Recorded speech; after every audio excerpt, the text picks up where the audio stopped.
semana do Evangelho segundo o Espiritismo, capítulo 3, há muitas moradas na casa de meu Pai, e o tópico escolhido é mundos de expiações e provas, que por acaso é a Terra, né?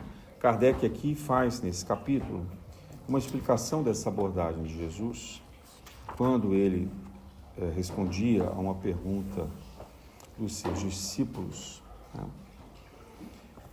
E ele então diz que não apenas nós vivemos nesta vida existencial, nessa vida terrena, neste planeta, como ainda há muitas moradas no universo, né? E todo o universo é o reino de Deus. Então, por isso, há muitas moradas na casa do meu Pai. Vejam que essa passagem ela é muito importante para o esclarecimento daqueles seguidores de Jesus. Em primeiro lugar, porque Israel era considerada a morada sagrada, a terra prometida, e, portanto, o lugar mais importante da terra. Nenhum outro era digno daquele povo pela sua própria crença, porque assim dizia o Antigo Testamento, assim havia interpretado Abraão das promessas do Espírito que lhe chegava e ensinava e conduzia, e que ele pretendia tratar-se do próprio Deus. É claro que nós, pela visão espírita, sabemos que não era Deus, porque Deus não é uma pessoa que vem falar com a gente, mas era um dos seus emissários, e na leitura mais apurada, um emissário de Jesus. Então, portanto, era um espírito elevado, naquela condição ainda muito primitiva daqueles povos. Abraão é o escolhido como missionário para construir e preparar, construir a nação que viria a receber Jesus reencarnado na Terra. Mas na crença dele, eles se achavam um povo escolhido, portanto acima de todos os outros povos, e a terra deles, que está lá hoje em guerra, que a gente vê, né? Aí na internet, nas redes sociais, na televisão, eles consideravam então como sendo a terra prometida. Há um fato histórico importante para a gente ressaltar aqui. Muito antes dos hebreus chegarem, os descendentes de Abraão chegarem à terra da Palestina, já havia ali outros povos que hoje nós chamaríamos de árabes, né? Porque é uma mistura de várias e várias gerações de povos formavam a grande Palestina, mas que se organizavam pacificamente. Não havia uma guerra constante entre esses povos. Havia invasão de outros povos, como os assírios, como os babilônios, os egípcios, etc. Mas entre eles havia uma convivência pacífica. No entanto, quando Jacó, que é um descendente da terceira geração de Abraão, chega àquela terra, ele trava algumas batalhas para dominar determinadas regiões. Então ele provoca algumas guerras ali, né? E acaba vencendo essas guerras, habitando, e mesmo assim os outros vizinhos acabam recepcionando, e eles têm depois uma convivência relativamente pacífica, né? Bom, quando Jesus diz, na casa de meu Pai há muitas moradas, há um primeiro sentido do universo, há um primeiro sentido da maneira como as coisas se apresentam para nós nas sequências das encarnações, né? Então diz Emmanuel, nós não somos originários da Terra, nós somos espíritos exilados de outros orbes, encaminhados aqui para o aprendizado do amor, né? Uma grande parte de nós teria vindo da constelação do Cocheiro, especialmente do sistema solar de Capela. Então, planetas que orbitavam o sistema de Capela tinham povos que foram degradados, que foram exilados, porque não acompanharam a evolução, estavam ainda num estado bastante primitivo e precisavam de uma nova escola, de um novo ordem, para se reformular, para reaprender. Então, nós chegamos aqui, vindo de Capela, na época aproximada do desenvolvimento da primeira manifestação genética dos símios, né? Possivelmente ali o Homo erectus, depois partindo uma segunda leva no Neandertal, e os sapiens e assim por diante. Então veja, nós saímos de nações com uma tecnologia similar ao que nós temos hoje na Terra, com celulares, satélites, viagem interplanetária, viagem para a Lua, navios, computadores, etc., para uma condição hominal extremamente primitiva, porque nós, fazendo mau uso da tecnologia, provocávamos a guerra e o extermínio, e segundo consta pelo relato de alguns espíritos, nós provocamos uma guerra nuclear que destroçou alguns planetas.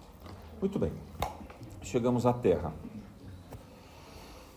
Então não há povo escolhido dentre nós no sentido de ser melhor do que os outros. Há um grupamento de pessoas, especialmente uma organização genética e cultural, que precisava ter um preparo para receber Jesus. Porque Jesus, vindo de um estado crístico, portanto uma evolução muito, muito, muito superior à nossa, ele não podia simplesmente aqui e se manifestar.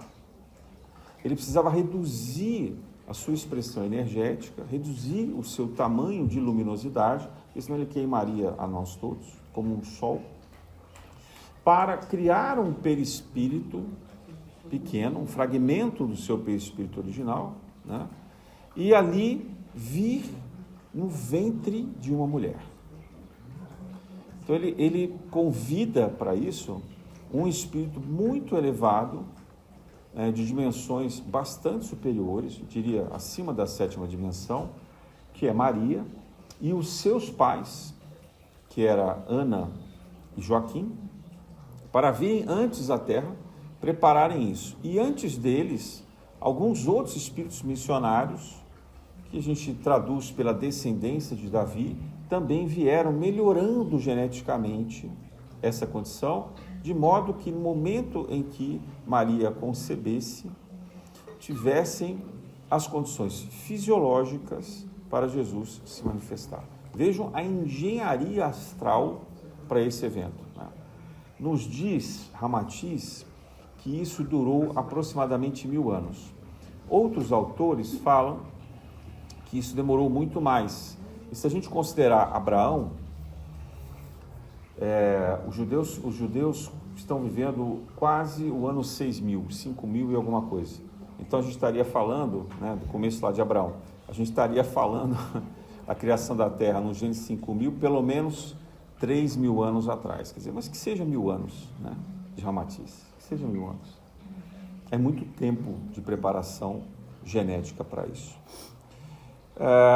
Mas os judeus, eles eram semi-analfabetos, espíritos rudes, não tinham internet, não tinham grandes bibliotecas, a maioria deles só tinham informações de conhecimento por intermédio dos sacerdotes, esses eram escribas. Se vocês não sabem, o alfabeto hebraico, ele não tinha vogal, porque naquela época não tinha matéria-prima para escrever, então eles tinham que escrever em pedaços de couro, e aí como era caro, como era difícil, eles diminuíram o alfabeto, de forma que não tivesse vogal, só tivesse consoante. E as palavras eram escritas sem separação, uma grudada nas outras, sem vírgula, sem pontuação, sem parágrafo. Então não era qualquer um que conseguia ler. O que era o escriba? Era um decifrador desse código.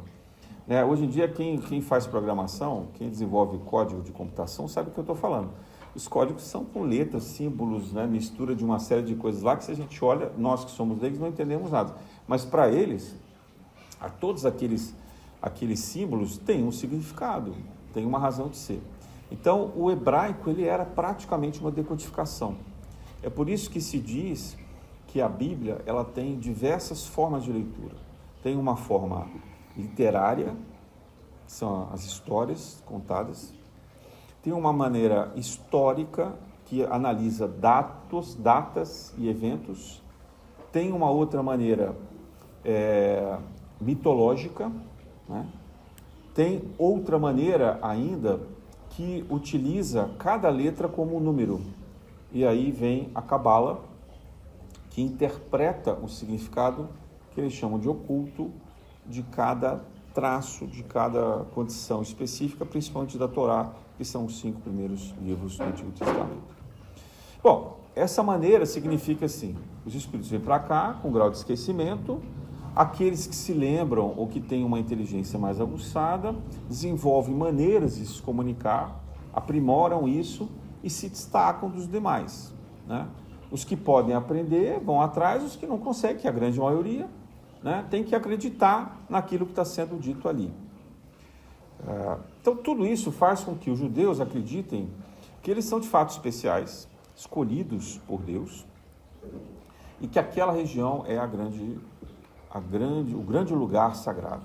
Então, todo esse trabalho de Jesus, trazendo a linguagem simples, falando por parábolas, tentando tocar o coração de cada uma dessas pessoas, ele deixa um texto que não é apenas temporal ou temporário de interpretação para aquelas pessoas que assistiam os seus ensinamentos, mas uma lição perpétua, porque a cada tempo, a cada geração nossa, a cada reencarnação nossa, quando a gente relê os evangelhos, quando a gente se depara com esses ensinamentos de Jesus, parece que a gente vai tirando camadas e camadas de mais conhecimento.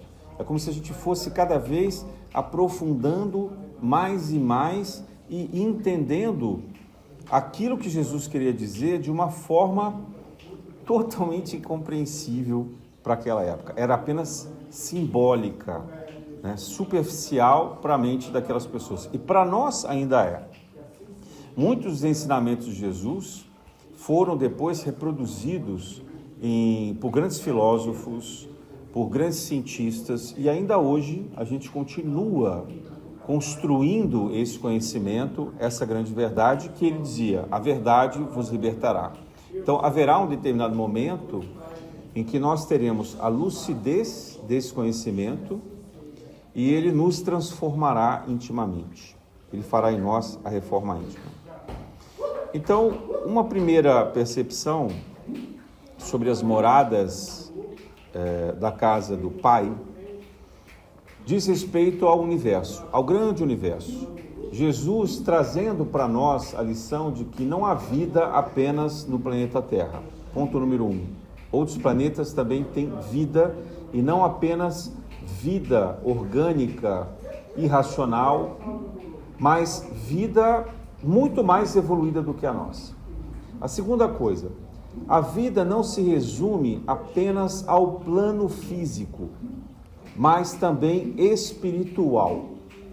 Então, além de nós aqui encarnados, nós somos espíritos que habitamos o mundo espiritual e convivemos com outros espíritos nesses outros planos. Então, há muitos planos de vida também. Em terceiro lugar, além dos planos, há muitas dimensões, né? E quando eu falo dimensões, significa que nessa casa, por exemplo, nessa sala onde nós estamos, simultaneamente está acontecendo uma outra manifestação energética. Isso ficou bastante divulgado, disseminado pelos filmes e as animações de Hollywood, principalmente da Marvel, quando se fala em multiverso, né? Então a gente mais ou menos começa a entender o que viria a ser isso. É claro que lá nos filmes isso tem uma alegoria, isso tem um sentido figurado, isso não é totalmente lógico e científico, né? Mas nos dá uma ideia, né? Então quer dizer que aqui pode existir uma outra dimensão. Sim, existem outras dimensões. E além disso, Jesus também nos diz o seguinte: quando ele fala em muitas moradas, nós não estamos adstritos ao nosso tempo. O que nós chamamos de tempo, e isso já está explicado pela ciência, é uma percepção espacial de uma determinada circunstância em que alguém que observa mede a duração de um determinado evento. Vou explicar.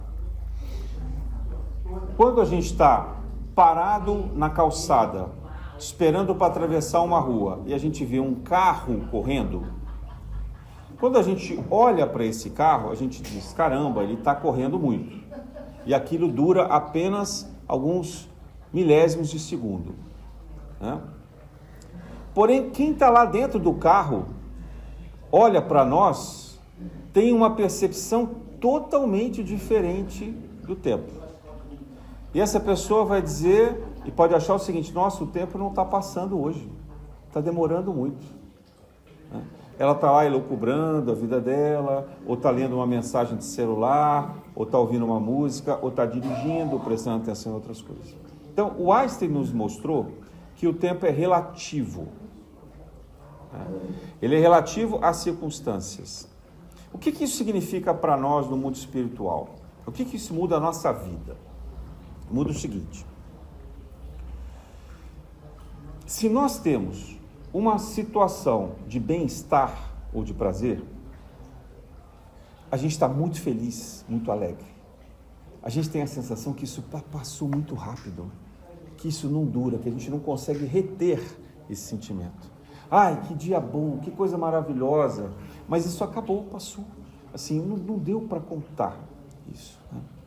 Agora imagine o seguinte: quando a gente está triste, muito, muito triste, porque aconteceu algum evento muito doloroso, a gente teve uma perda terrível, parece que o tempo não termina. A gente dorme e acorda e aquele sentimento continua perseguindo a gente. É como se estivesse acontecendo agora de novo. Já passaram 3 dias, já passaram 3 meses, já passaram 3 anos, foram 3 décadas, mas a sensação é que foi apenas alguns instantes. O que Jesus quer nos mostrar é que o passado não é refém do tempo. O passado, ele não está inscrito em uma régua que meça instante a instante, como a gente faz nos filmes, né? Antigamente, quem lembra do filme de VHS, conseguia fazer rebobinar. Vocês lembram disso?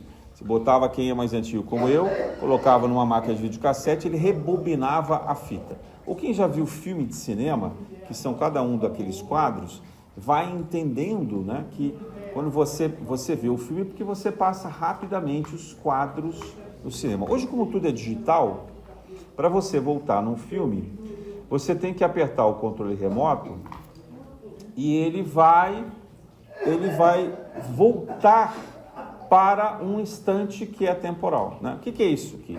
São pedaços de arquivos que estão sendo enviados, chama-se streaming, né? Então assim, ao invés do YouTube mandar um pacote de um vídeo para a gente, ele vai mandando pedacinhos. E quando a gente quer voltar, a gente tem que buscar que pedacinho foi esse, né? Então, a visão material do tempo, ela pressupõe uma condição em que um evento acontece depois do outro. É isso que eu queria chegar, né? É assim, então é cronológico. Mas na nossa vida não. Nas nossas memórias não. Imagine que a gente pode misturar uma lembrança de quando a gente tinha apenas 5 anos com uma situação que aconteceu há apenas 2 segundos. Vou exemplificar. Um sorvete que vocês tomaram na infância, que vocês repetiram agora, você lembra do sabor, você lembra da circunstância, você lembra quem te deu o sorvete, a roupa que você estava vestindo, o cheiro que vinha daquela lembrança. Então, o passado não depende de uma sequência cronológica de eventos.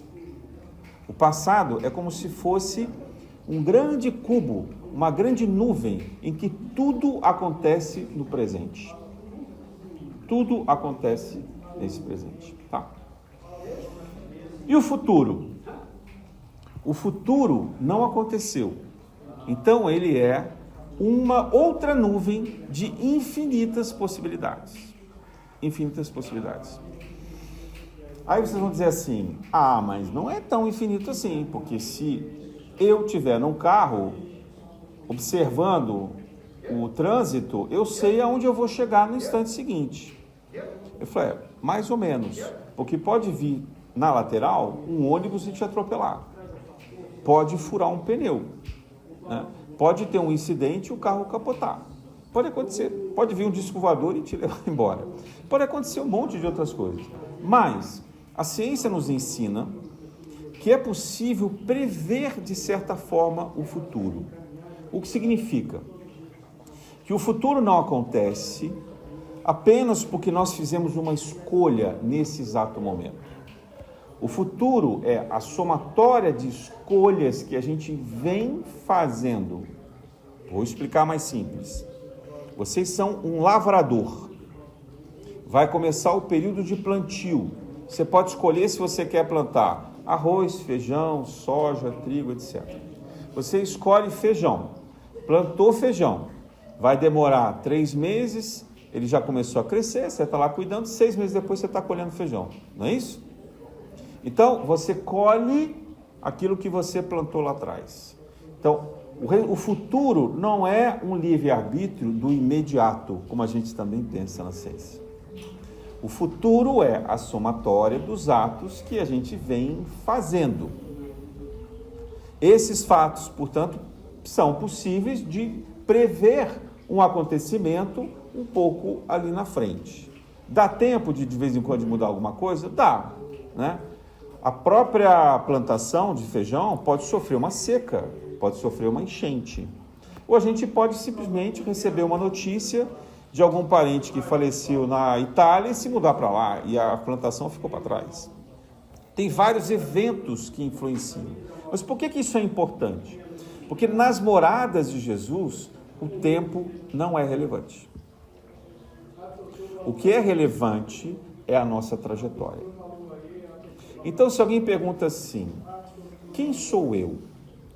Eu sou a soma de todas as experiências que eu trago, desde quando eu era uma subpartícula atômica, portanto, uma condição química, transformada num mineral, depois transformada num vegetal, pertencente a um cosmos sem uma identidade, a princípio, depois indo para um animal, e ali a identidade vai se formando, um animal que no princípio é selvagem e depois ele vai se achegando numa condição domesticada, mais inteligente, mais afável, menos violenta. Veja como é importante isso, né? A evolução do animal não é apenas pela inteligência, é também pela capacidade de relacionamento social. E aí alcança-se a condição hominal. Nós somos a somatória dessas experiências. Mas eu não lembro disso. Tudo bem, está no seu inconsciente. Mas esse inconsciente está no meu cérebro? Não, o Espiritismo nos diz que nós temos vários corpos. Lembra de novo? Vários planos, várias dimensões. E que nós habitamos simultaneamente vários, vamos chamar assim, locais, né? Nesse instante, eu estou falando com vocês nessa palestra para a identidade de vocês no plano físico, e cada um tem um nome e se reconhece como pessoa. Filho de fulano, beltrano, morando em tal lugar, tem a tal profissão, pai, mãe de filhos, etc, etc. Mas, ao mesmo tempo, em desdobramento, eu estou falando com outros planos de vocês. Eu estou falando com o corpo mental de vocês inferior, com o corpo mental superior. Eu estou falando com o plano búdico. Não por mim, porque eu não consigo fazer isso sozinho, mas por intermédio dos espíritos que trabalham conosco. Então, a gente vai compreendendo essa palestra por camadas. Se eu falo para vocês assim, o tempo não existe da forma como a gente reconhece, vocês podem duvidar aqui no plano físico e dizer, não, imagina, esse cara está viajando. Não é assim não, está falando um monte de besteira. Mas lá no plano astral, como vocês já estão livres da prisão corporal, vocês dizem, faz sentido, porque aqui eu posso passar 3 dias como se fossem 5 anos. Há muitos relatos de espíritos que dizem assim, eu passei 3 anos no umbral, mas, na verdade, ele ficou 1 milênio. Como a gente pega o relato do livro Libertação, de André Luiz, que ele fala do Papa Gregório, que ficou mais de 600 anos no calendário da Terra. Mas, para ele, aquilo eram apenas algumas décadas. Ele não fazia ideia do tempo que corria na Terra, encarnado. Então, o tempo em outros planos e outras dimensões são diferentes. Também, se a gente calcular assim, o planeta Terra tem 365 dias. Marte demora muito mais para dar volta ao Sol. Então, não tem 365 dias. É quase o dobro do plano da Terra. Se você vai para Saturno ou para Júpiter, nossa, um ano demora não sei quantos milênios.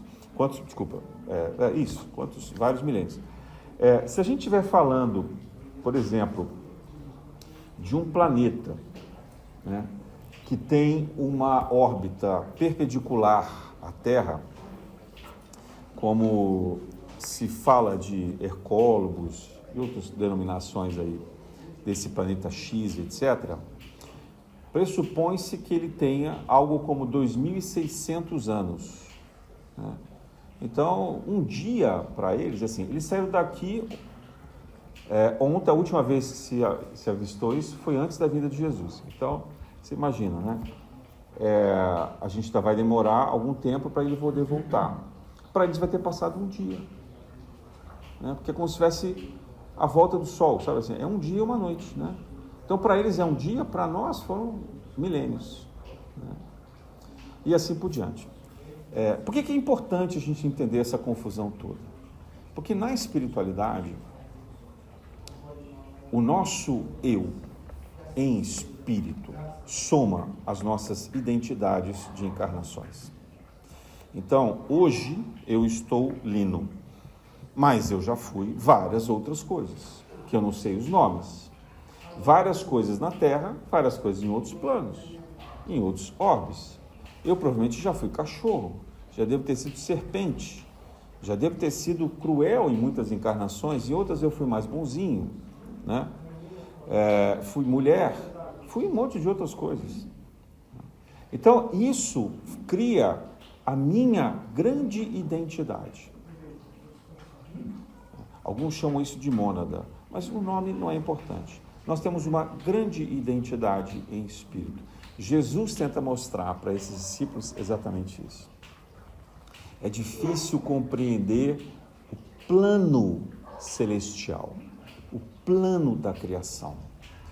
E se nós não podemos entender, porque não cabe na nossa cabeça agora, nós precisamos respeitar que isso possa existir. Nós precisamos aceitar que nós somos muito mais do que nós manifestamos hoje. Por isso, Jesus, na sequência, dizia assim, vós sois deuses. Quando ele dizia isso, não é para nós aqui, nós não somos Deus nada. Quem somos nós aqui como Deus? Se eu não sei criar nem água aqui, não consigo levitar, não consigo fazer nada, então eu não sou Deus. Nesse plano físico. Mas na minha identidade de eu em espírito, eu já sou ligado ao Criador. Nunca deixei de ser. E lá eu sou Deus dirigindo essa grande mônada, dirigindo essa grande energia que se conecta com outras energias. E nós fazemos isso de uma forma linda e maravilhosa. Então, o recado de Jesus é assim, abram os olhos e a mente para esse ser sublime que habita o universo e não a Palestina de agora. Não essa vestimenta, não esse conhecimento. O que importa o dinheiro? O que importam os títulos materiais? O que importa a nossa casa? Os bens que nós temos? Se a gente é essa grande conexão do universo. E aí ele diz assim, porém, como nós somos espíritos rebeldes, nesse fragmento de vida que a gente tem aqui, né? A ciência chama isso de fractal, é um fragmento, né? É como se a gente estivesse pegando uma grande árvore e tirado dela uma mudinha, né? Ou uma semente e plantado. Essa semente, ela é um pedaço daquela grande árvore, né? Ela vai brotar, mas ela vai ser frágil, ela não é forte como aquela grande árvore. Aquela árvore tem raízes, tem um caule grosso, forte, tem frutos, tem folhas, né? Tem toda uma vida no entorno dela. Nós somos apenas aquela plantinha miúda. Então Jesus diz assim, como nós somos espíritos rebeldes, fragmentos rebeldes desse grande eu magnífico que habita o universo, nós precisamos aprender a lidar com a nossa condição de expiação e prova. Por quê? Porque a gente é muito viciado em maldade. A gente é muito viciado em olhar o outro e julgar. Essa pessoa aí só erra, só faz besteira. Eu faria muito melhor do que ela. Né? É mais fácil a gente entender essa condição quando a gente pensa em grandes figuras. Né? Figuras que nos influenciam, figuras que importam para nós. Então, quando a gente julga os nossos pais, quando a gente julga os nossos professores, os nossos chefes, né? Quando a gente julga os nossos governantes, quem é que não gosta de falar mal de governante? Todo mundo tem um partido que gosta de falar mal. Né?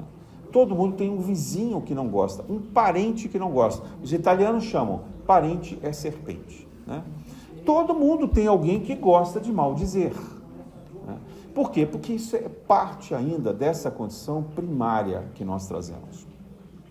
Dessa condição nociva, apegada. Né? Imagina que nós somos uma plantinha que ao invés dela pensar no sol, na chuva, na plantação, nas outras árvores, nas outras plantas, nos animais, etc., ela só fica olhando para ela mesma naquele entorno do local onde ela está plantada. E Jesus usa essa parábola para dizer, há sementes que caem em terra fértil, mas há outras sementes que são lançadas em terrenos áridos, no meio das pedras, no meio dos espinhos, no meio da areia, ou com muita água, alagados e assim por diante. Qual semente irá vingar? Então ele diz também a nós que nós devemos escolher bem o nosso terreno. O que é isso? É o nosso passado, a somatória da nossa trajetória. Aí você fala assim, puxa, mas eu não posso mudar o meu passado já está lá, é verdade. Até há uma forma de mudar isso, mas não vem ao caso agora. Nós podemos mudar nosso futuro, porque o futuro é uma nuvem de possibilidades. Plantando hoje a semente. Né? Vou também usar um exemplo mais fácil. Imagina que vocês queiram aprender a tocar piano. Quanto tempo demora para aprender a tocar piano clássico? Para vocês serem capazes de tocar uma peça dificílima. Quantos anos demora? Quanto tempo vocês acham que treina um virtuose de piano? 10 anos, pelo menos? 15 anos? Treinando de 6 a 12 horas por dia? Então, o que é que nós queremos ser daqui a 10 anos? Nós queremos continuar a fazer o que nós fazemos hoje, ou nós queremos nos tornar virtuosos, pessoas virtuosas. Nós queremos colocar em prática as lições que Jesus nos ensina para que a gente possa se libertar desse mundinho, para que a gente possa deixar de ser essa plantinha rebelde e nos tornarmos a grande árvore da vida que resplandece no universo. Então, qual é o exercício que nós temos que fazer? Um exercício muito similar a desse pianista, treinando hoje. E se ao invés das teclas de piano, as lições que nós teremos que aprender fossem a caridade, os atos de caridade. Então, um pianista treina de 6 a 12 horas por dia. A caridade deveria estar no nosso dia da mesma maneira e com a mesma intensidade. Eu não estou falando aqui da caridade material. Não é para a gente sair por aí fazendo só a caridade material, mas a caridade dos pequenos gestos. A caridade do saber escutar, de saber tolerar os erros alheios, de oferecer auxílio, de prestar assistência a quem precisa, de partilhar dos bens que a gente tem, de educar, disciplinar os filhos, aqueles que trabalham com a gente, que estão sob a nossa custódia, né? A quem nós temos o dever moral de ensinar. Enriquecer o nosso saber com elementos de estudo, elementos importantes, e não apenas do entretenimento, mas também fazer a caridade pelo entretenimento, porque nós precisamos sorrir, nós precisamos ter humor, nós precisamos ter alegria, nós precisamos ter fraternidade. Então nós devemos saber transformar o nosso dia a dia no sorriso das outras pessoas, e não apenas do nosso. Mas vamos olhar agora quais são os nossos hábitos principais. A maioria de nós permanece em casa muito mais tempo do que na rua, hoje em dia. Pelo trabalho remoto, ou porque já está aposentado, né? Ou porque está distante da família, e sai para a rua para fazer determinadas tarefas. Até pouco tempo atrás, antes da pandemia, a gente ficava 10, 12 horas por dia na rua. Alguns ainda fazem isso, mas é muito mais comum a gente ficar em casa. E quando a gente está fora de casa, ainda assim, no trânsito ou no trabalho, a gente está preso às redes sociais. A gente está preso à transmissão de dados, dados do celular, dados do computador, dados das redes de streaming, de internet e assim por diante. Então, essa conexão eletrônica, digital, ela distancia as relações humanas. Vamos pensar isso em termos de energia. Se você pegar uma plantinha e colocar ela num vaso, ao invés de você plantar na terra. Só que esse vaso, ele está dentro de casa, portanto não recebe sol. E essa planta depende da disciplina de quem cuida dela, de colocar água na quantidade suficiente, nem mais nem menos, né? De dar nutrientes para ela naquele vaso que ela tem. E ela deveria receber a luminosidade adequada também. Quando a gente fala de se aprisionar em casa, nós somos essa plantinha. Só que eu pergunto a vocês, quem cuida desse vaso? Somos nós mesmos, porque nós somos essas plantinhas autossuficientes. Nós é que determinamos o tempo e as condições de recebermos os nutrientes adequados, a luminosidade, a energia adequada e de criar as condições de prosperar, de vingar dentro desse vaso. Será que a gente faz as escolhas corretas? Traduzindo isso em informação, será que o que a gente gasta de tempo adquirindo informação e trocando relacionamento é a maneira mais saudável? E se a gente adicionar a palavra caridade, a gente vai compreender que, na grande maioria das vezes, a gente usa aquilo que no francês seria assim, laissez-faire, laissez-passer. Algumas pessoas de vocês estudaram isso no colégio, né? Assim, deixa estar, deixa acontecer. Depois eu vejo. Amanhã, semana que vem, né? E aí passaram semanas, meses, anos. Aquele parente que a gente brigou, aquela mágoa, aquele ressentimento, aquele trauma da infância, da adolescência, aquele fim de relacionamento que não foi muito legal, aquela palavra que a gente disse ou que a gente ouviu de alguém, os nossos sonhos adiados eternamente, as promessas que a gente fez, que a gente se esqueceu, e assim por diante. Então, quando a gente pensa na dimensão espiritual que Jesus nos propõe como expiações e provas, não está num campo muito distante das nossas possibilidades. Está muito mais na condição de escolhas imediatas de quem planta continuamente algo para colher num futuro. Como alguém que prepara possibilidades. Alguém que vai construindo condições para que lá na frente se realize e dê resultado. Isso, no meio moderno atual, se chama processo. É o que as empresas costumam praticar, né? Quando a gente adquire um determinado produto, vamos pensar assim, um chocolate. Não dá para o empresário, para o industrial, acordar hoje e falar assim, vou fabricar um chocolate. Não. Ele precisa primeiro aprender a técnica de fazer o chocolate. Depois ele vai selecionar os fornecedores desse chocolate. Quem é que planta cacau? Aonde planta? Com que condições? Qual cacau, qual semente é a mais adequada? Como que faz a torrefação? Como que faz a colheita? Assim por diante. Tem um monte de coisas. Isso vai criando um processo.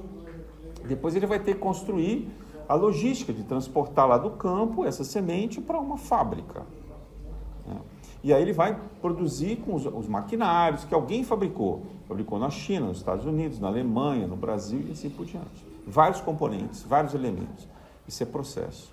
A nossa sociedade moderna nos trouxe a ideia de processo. Até que no final vai sair um tablete, que a gente vai no mercado ou numa loja, né, de chocolate, a gente vai comprar e vai comer.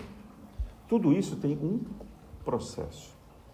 Na nossa vida, na nossa experiência individual, a gente tem muita dificuldade de estabelecer esse processo. E a gente precisa aprender a fazer isso. É isso que Jesus está nos convocando. Assim, olha, tem muitas moradas, tem muitas dimensões, muitos planos, muitas experiências, muitas vidas. Tem muitos eus. E o passado está aqui, imediatamente junto ao presente. Então, pega isso tudo, aprende alguma coisa com isso e começa a organizar. Para que, na etapa seguinte, que é o futuro, a segunda nuvem, a gente possa colher coisas boas, sem ter o interesse imediato. Onde é que entra o amor nisso? É justamente na questão do interesse. Porque se a gente coloca o interesse em primeiro lugar, para cada etapa disso que eu estou chamando de processo, a gente vai querer tirar vantagem. Só que olha só, essa relação toda, ela depende de um bem-estar e de uma boa convivência em todos os momentos, em toda a cadeia. Eu não posso ir lá e explorar o produtor, porque na próxima vez que eu for comprar cacau, ele não vai vender para mim. Se a relação não for de ganha-ganha, se ele não ficar satisfeito, se não for uma coisa boa para os dois, não vai ter negócio. Na vida é assim. Não adianta eu tratar mal o meu filho, porque na outra encarnação eu venho o filho dele. Não adianta eu abandonar meus pais, porque depois eu vou ser abandonado por ele. Não adianta eu xingar ninguém no trânsito, porque numa outra esquina alguém vai me xingar também. A dinâmica que Jesus traz da relação de causa e efeito é: olhem o processo, olhem o todo. Tudo que você fizer hoje, você colhe amanhã. Então planta direitinho, cuida direitinho, cuida com amor. Cuida com amor. Porque quanto mais a gente der amor em cada pedacinho dos eventos da nossa vida, mais amor a gente vai colher lá na frente. Mas não pode pensar no agora, não pode pensar no imediato. Porque pode ser que no imediato a gente tome porrada. Pode ser que no imediato venha decepção, venha traição, venha briga, venha violência, venha humilhação. O agora não importa. É a semente tomando chuva, pegando sol em excesso, naquele ambiente ruim, não tem nutrientes necessários. Esqueça, não pense no agora. Se cai um dia uma tempestade, outro dia tem sol, tem calmaria. O dia que sobra água, no outro vai faltar. A vida são eventos de ondas. E nós temos que sobreviver sem levar angústia. Por isso que o budismo diz assim, a dor é inevitável, mas o sofrimento é opcional. Jesus traz a mesma lição. Ama incondicionalmente, no seu trajeto. Mas eu não sei para onde ir. Não importa, todo caminho leva a Deus. Todo caminho leva à evolução, inclusive o mal. Sem o mal saber, na ignorância do mal, o mal leva ao bem. Todo mal praticado na humanidade provoca em nós uma reação e desperta em nós uma consciência do bem. Uma ética que precisa ser consolidada e praticada e que nós temos que aprender e vivenciar. Então o mal trabalha para o bem. Ter muitas moradas pode gerar também uma ansiedade. Porque você pensa assim, e agora? Mas eu vou ficar pensando nisso, nos vários mundos, nas várias existências, em tudo que eu fui, em tudo que eu posso ser. Então Jesus também nos chama a atenção para ter cuidado nesse labirinto. E ele diz assim, ao invés de você tentar encontrar grandes saídas, conecte-se ao seu próximo. Porque não necessariamente há uma saída. O bem-estar, às vezes, está em aprender na condição que existe hoje, no agora, uma alegria que pode ser ali constituída. Um sorriso que muda um dia. Uma não reação de um ato violento. Um silenciar-se diante de uma ofensa. Um posicionar-se diante de um erro ou de uma injustiça. Ou meditar. Ouvir uma música adequada. Abraçar alguém. Dividir o trabalho sem esperar necessariamente o reconhecimento ou a riqueza. Olhar o mundo pela natureza. Aprender a reconhecer o vento, aprender a reconhecer o canto dos pássaros. Ouvir o mar, que a gente está tão distante disso. Eu não estou falando para ir à praia no fim de semana cheio de música e burburinho. Eu estou dizendo a natureza. Se reconectar com os animais. Compreender o sacrifício que essa natureza inteira faz por nós. Pensar no quanto é difícil e complexo o nosso planeta purificar a água, fazendo com que ela nasça pura e potável, energizada de uma nascente no meio da montanha, para logo em seguida ela ser sujada por esgoto. Ela ser contaminada por pesticidas, ela receber todo tipo possível e inimaginável de condições nocivas. Mas, ainda assim, ela chega à nossa casa, quimicamente tratada, e a natureza recupera alguma energia que nos faça bem. Mas a gente não se lembra de agradecer esse processo natural. A gente não pensa que o alimento que a gente consome é fruto de uma coletividade de minerais, de vegetais e de animais. Eu agora vou confessar para vocês um costume que eu tenho. Não consigo ser vegano ainda, não consigo. Eu como ovo. Toda vez que eu pego o ovo para poder cozinhar, para fazer, eu faço uma prece para a galinha. Desculpe. Mas eu faço. E eu não estou falando isso da boca para fora. Porque começou a vir para mim o sofrimento desses animais. Aprisionados, comendo uma ração que a gente jamais teria condição de consumir, sem ver luz, sem ter água adequada, recebendo hormônio. Então eu olho aquilo, já que eu não consigo largar de comer, e faço uma prece, para que esses animais possam receber pelo menos um pouco do meu respeito e da minha gratidão. São esses gestos pequenos de caridade que Jesus pede por nós. Que a gente seja capaz de olhar o que é simples, o que é pequeno e que está ao nosso alcance, porque Jesus assim nos pede, amar ao próximo como a si mesmo. Na graça de Deus.